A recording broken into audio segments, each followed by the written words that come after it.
Hello students,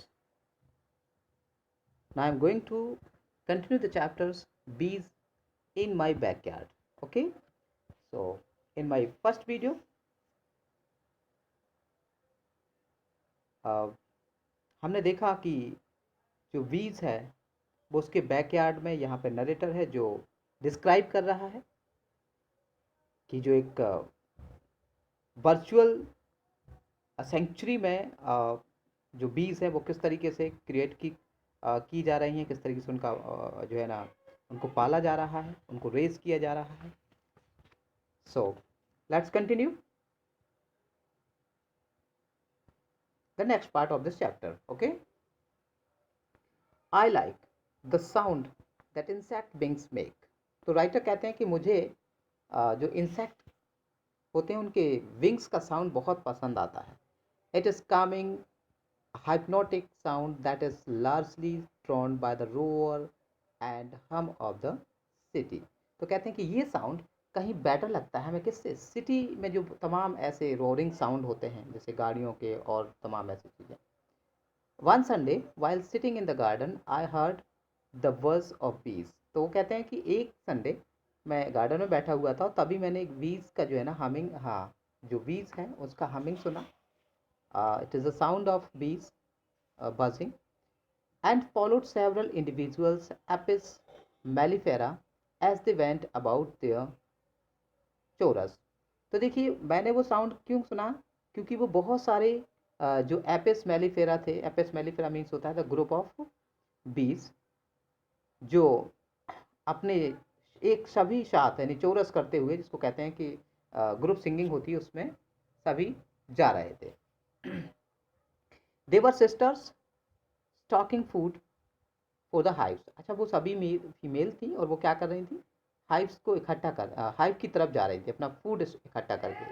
and I guessed they would be around 3 weeks old. और मैंने एक idea लगाया कि ऐसे लग रहा था जैसे कि वो 3 सप्ताह पुराने ही हो.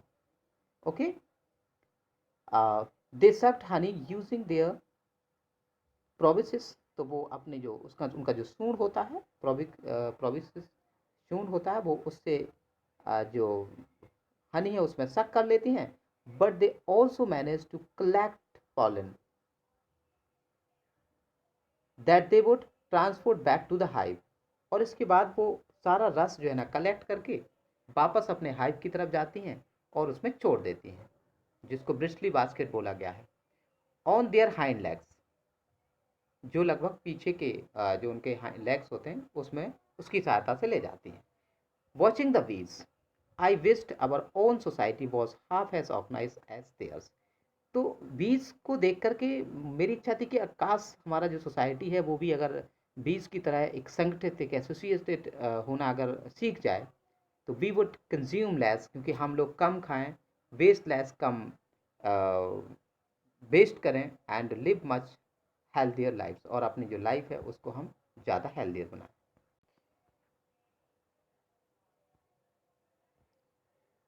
There is much we need to learn and emulate from nature. तो देखिए हमें नेचर से बहुत कुछ सीखने को मिल सकता है. या तो हम नेचर के बराबर या नेचर से बहुत ज़्यादा कुछ सीख सकते हैं. We know very little for instance, लेकिन इसके बारे में बहुत कम जानकारी. एग्जाम्पल के तौर पर about the natural history of honey बीज इन द वाइल्ड. अगर हम देखें कि वाइल्ड में जो हनी बीज का जो नेचुरल हिस्ट्री है वो क्या है. Despite the fact that we have domesticated them for eons. तो हम इसके अलावा क्या करते हैं, इस फैक्ट को डिस्पाइट करते हैं कि हमारा जो बहुत ज़्यादा बहुत समय पहले किस तरीके से जो है ना एक डोमेस्टिकेटेड किया जाता था. We know that they're all for one and one for all. तो इन सब चीज़ों से हम अंदाज़ लगा सकते हैं, क्या सीख सकते हैं कि हम सब एक के लिए हैं और एक वो सब हम के लिए, हमारे लिए है. ओके, ऑल फॉर वन यानी सभी एक के लिए है, एंड वन फॉर ऑल और वो एक सब के लिए. तो social strategies have helped them survive the harshest conditions. और यही जो एक्टिविटी है, यही जो थिंकिंग है, वो हमें कठिन से कठिन समस्या में सर्वाइव करा देता है. But why it is it that bees can not discern. The colour red. लेकिन ऐसा क्या कारण है कि जो बीज है वो रेड कलर को नहीं आइडेंटिफाई कर पाता है?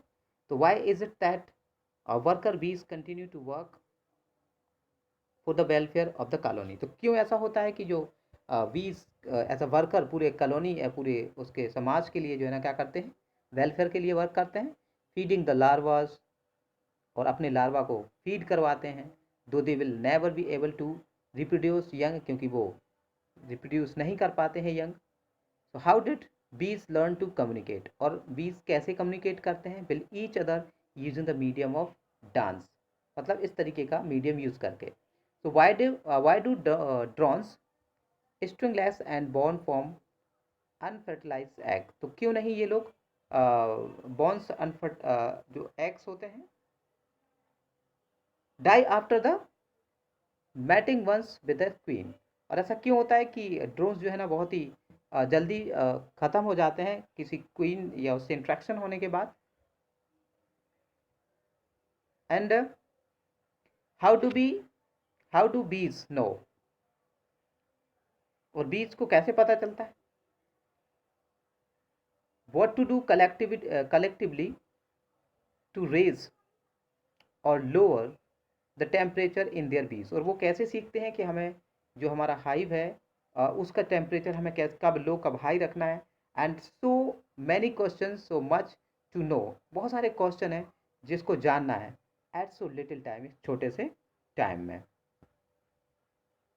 It gave me an opportunity to look inward and spend times on things we seem to have left too little time।